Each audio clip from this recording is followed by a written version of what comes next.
शहजाद चौधरी साहब, बहुत बार हमने अहद किया, ऑपरेशंस हुए, स्ट्रेटेजीज भी बहुत सी बनाई गई।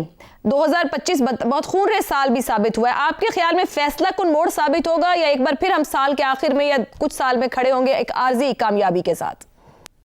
मेरा ख्याल है इंटेंसिटी बढ़ेगी, इसके अंदर शिद्दत आएगी। मैं दहशतगर्दी की बात नहीं कर रहा, मैं जंग की बात कर रहा हूँ। दहशतगर्दी और उसके खिलाफ जंग के अंदर शिद्दत जरूर आएगी। लेकिन उससे पहले छोटी सी बात मैं कह दूं, आपने बार बार पॉलिटिक्स और क्राइम और टेरर के नेक्सस का जिक्र किया। मेरे ख्याल में पॉलिटिक्स और क्राइम का जो नेक्सस है ये तो एस्टैब्लिश्ड है हमारे इलाकों के अंदर। इंडिया में कम से कम 30 से 40% लोग जो कि इलेक्ट होके आते हैं उनका एक क्रिमिनल बैकग्राउंड जरूर होता है। ये उनकी अपनी इस्टेब्लिश फिगर्स हैं इंडिया की। तो पाकिस्तान के तल्लुका ऐसे हमारे फिगर्स तो नहीं है, लेकिन तकरीबन ऐसे ही हालात हैं। तो इसलिए पॉलिटिक्स और क्राइम का तो हमेशा से एक तल्लक रहा है।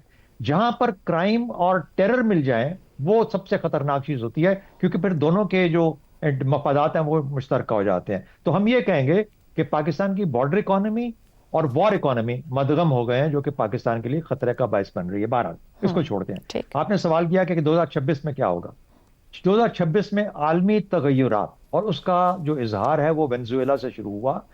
ट्रंप इसके बाद क्या करता है, वो ग्रीनलैंड को लेगा, किस तरीके से करेगा और कहां पे क्या करेगा, इससे रूस और चीन के अंदर एक जोहत पैदा होगी।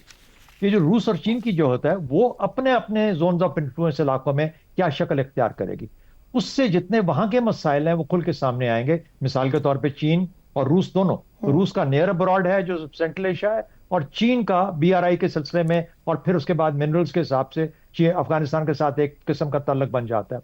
उसमें फिर पाकिस्तान के लिए एक ये रिक्वायरमेंट होगी कि अब आप अफगानिस्तान के मसले को और जिस किस्म की दहशतगर्दी है इसको किसी न तरीके से काबू करें, ताकि ये जो मुकाबला शुरू हुआ है आलमी लेवल के ऊपर अमेरिका, चीन और रूस के बीच में, इसको किस तरीके से ये जो दूसरे दो ममालिक हैं रूस और चीन फायदा हासिल कर सकते हैं। तो पाकिस्तान की अपनी जंग तो है ही है, लेकिन आलमी रविश किस रास्ते पे चलेगी, उसके क्या कैसे असरात आते हैं, वो ज्यादा डिटरमिन करेगा कि पाकिस्तान को कितनी तेजी के साथ और कितनी शिद्दत के साथ अपने लिए तो करना ही करना है, शायद दूसरों के लिए भी हमें करना पड़े, और ये शायद मामला उस लहर पे जाएगा। बाकी ये जंगें लंबी होती हैं, एकदम से ये खत्म होने वाली नहीं होती, इसमें बहुत देर लग जाती है और ऐसा ऐसा डाई डाउन करके। दुरुस्त हो गया।